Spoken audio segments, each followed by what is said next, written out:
নমস্কাৰ সকলোকে স্বাগতম জনাইছোঁ মোৰ ইউটিউব চেনেললৈকে। আশা কৰিছোঁ সকলোৰে ভাল।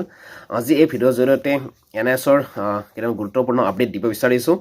NISৰ প্ৰাৰ্থীসকলৰ কাৰণে যথেষ্ট গুৰুত্বপূৰ্ণ হয়। প্ৰত্যেকে ভিডিঅ'টো গুৰুত্ব সহকাৰে চাব আৰু শ্বেয়াৰ কৰিব। 10 ডিচেম্বৰত যি NISৰ কাৰণে ভাল খবৰটো আহিল আৰু যিদিনা ভেলিড হ'ল 10 তাৰিখ সেইদিনাৰ পৰা কিছু NISখনে আকৌ বিতৰ্ক চলি আছে যে NISৰ প্ৰাৰ্থীসকল ফ্ৰেছ ৰিক্ৰুটমেণ্টৰ কাৰণে যিহেতু বহুতে কৈছে নহয়, যোগ্য নহয় বা তেওঁলোকে ফ্ৰেছ ৰিক্ৰুটমেণ্টত চাকৰি নাপায়। এনেকুৱা ধৰণৰ বিভিন্ন বিতৰ্কই ছ'চিয়েল মিডিয়াত দেখিবলৈ পোৱা গৈছিল। তাৰ মাজতে আজি উচ্চতম ন্যায়ালয়ত আকৌ এটা শুনানি আছিল। আদৰ্শ শ্ৰীবাস্তৱৰ যিটো কেছ আছিল সেইটোৰে শুনানি আছিল আৰু সেই শুনানিত NISৰ কাৰণে আৰু বহুত বেছিয়ে ভাল খবৰ যে NCTও আজি এলাউ কৰিছে, তাত কোনো ধৰণৰ বাধা নাই বুলি আজি আমি ভিডিঅ'ত দেখিবলৈ পাইছোঁ যি হিয়াৰিং আছিল। গতিকে এইফালৰ পৰা NISৰ প্ৰাৰ্থীসকলৰ কাৰণেও বহুত বেছি ভাল খবৰ। আৰু আজি যিটো শুনানি আছিল এই শুনানিত NCTও এলাউ কৰিছে, তাত অবজেকশ্যন নাই বুলিয়ে কৈছে। গতিকে যিহেতু NISৰ সেই কৰ্চটো ক্ৰিয়েট কৰিছিল NISৰ NCTয়ে, যিহেতু NCT ছাপৰ্টেডত NISে কৰ্চটো কৰিছিল, গতিকে NCTয়ে যিহেতু আজি এলাউ কৰিলে বা ন' অবজেকশ্যন বুলি ক'লে, তেনে ক্ষেত্ৰত NISৰ কাৰণে এইটো বহুত বেছি ভাল খবৰ। আৰু বিহাৰত যি ৰিক্ৰুটমেণ্ট চলি আছিল 1, 2, 3 তাতো সেই প্ৰাৰ্থীসকলে বিহাৰৰ প্ৰাৰ্থীসকলে জয়লাভ কৰিলে। তেওঁলোকেও এতিয়া কাউন্সিলিঙত আহিব, তাত সমস্যা নাই। গতিকে এইটোৰ দ্বাৰা এইটোৱে অনুমান হয় যে আগন্তুক অসমৰ যি 5,500 পদ তাতেও কোনো ধৰণৰ সুবিধা নাথাকিব। বহুত বেছি ভাল খবৰ NISৰ প্ৰাৰ্থীসকলৰ কাৰণে। এই দুটা আজি আপডেট দিব পাইও ভাল লাগিছে। গতিকে এতিয়া যিসকল NISৰ প্ৰাৰ্থীৰ মাৰ্কে কভাৰ কৰিব সেইসকলে নিশ্চয় চাকৰি পাব, ইয়াত কোনো সমস্যা নাথাকিব। আজি বিহাৰৰ প্ৰাৰ্থীসকলৰ কাৰণেও যে যি ৰিক্ৰুটমেণ্ট তাত চলি আছে তাতো আবেদন কৰাৰ কাৰণে বা তেওঁলোকৰো নাম সন্নিৱিষ্ট হ'ব, সেইটোক লৈ আজি উচ্চতম ন্যায়ালয়ত গুৰুত্বপূৰ্ণ শুনানি হৈ যায়।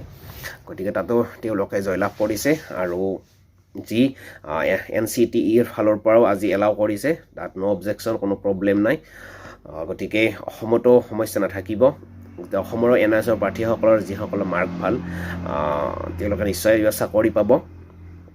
গতিকে বহুত বেছিয়ে ভাল খবৰ বুলি ক'ব লাগিব।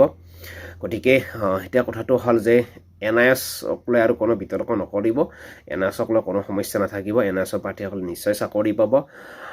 গতিকে বিভাজন হোৱাৰ কোনো কথা থাকিব নালাগে, সকলোৱে সমিল মিলে থাকক।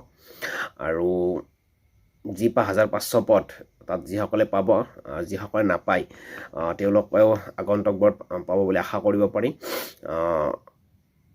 মেৰিট লিষ্ট হয়তো খুব কম দিনৰ ভিতৰতে ওলাব, তাত NISৰ প্ৰাৰ্থীসকলৰ নাম আহিব।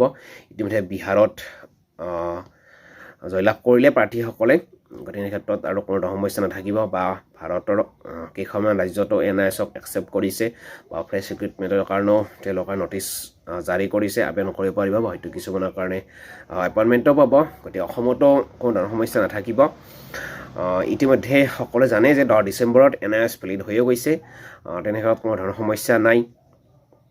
তাৰপিছত বহুতেই কৈ আছে যে NIS যদিও ভেলিড কিন্তু ফ্ৰেছ ৰিক্ৰুটমেণ্টৰ কাৰণে যোগ্য নহয় বা নাপায়, কিন্তু সেইটো নহয় যে ফ্ৰেছ ৰিক্ৰুটমেণ্টৰ NISৰ প্ৰাৰ্থীসকলে পাবই। NIS ভেলিডেই আৰু কোনো দিনে NIS ইনভেলিড নহয়। সেইটো ইতিমধ্যে সুপ্ৰিম কোৰ্টৰ পৰা ফাইনেল ৰায় আহিছে। গতিকে সেইটো ইয়াৰ আগৰ ভিডিঅ'বিলাকত আপোনালোকক কৈছোঁ, আজিও ক'লোঁ। আজিও NISৰ কাৰণে NCTয়ে ধুনীয়াকৈ বুজাই দিছে যে NISৰ কোনো ধৰণৰ সমস্যা নাই বা কোনো ধৰণৰ অবজেকশ্যন নাই। এলাউ কৰিছে NISকো NCTয়ে। গতিকে NCTয়ে খুব সুন্দৰকৈ বুজাই দিছে আৰু সেইফালৰ পৰা কোনো ধৰণৰ সমস্যা নাই আৰু নাথাকেও। গতিকে আগন্তুক দিনবোৰত NISও চাকৰি পাব, ফ্ৰেছ ৰিক্ৰুটমেণ্টও চাকৰি পাব। গতিকে অসমৰ যি 5,500 পদ তাতেও নাম আহিব, কোনো ধৰণৰ সমস্যা নাথাকিব। আৰু যিসকলে নাপায় তাৰপিছতো চাকৰি পাব। গতিকে বিতৰ্ক কৰিব নালাগে। NIS ৰেগুলাৰ বা অডিয়াৰ বুলি কোনো ধৰণৰ কথা নাথাকে। যাৰ মাৰ্ক বেছি বা যাৰ মাৰ্কে কভাৰ কৰে সিয়ে চাকৰি পাওক আৰু নপঢ়াসকলে চেষ্টা কৰি থাকক, কিন্তু বিভাজন হ'ব নালাগে। NIS পুলিচৰ প্ৰাৰ্থী বা SCRT ৰেগুলাৰ বা ODL বুলি কোনো ধৰণৰ বিভাজন হ'ব নালাগে। সকলোৱে শিক্ষক হ'বলৈ গৈ আছে, সকলোৰে ভাল হোৱাটো বিচাৰিছোঁ আৰু সকলোৱে ভালে থাকক, চাকৰিও পাওক। এইখিনি, ধন্যবাদ।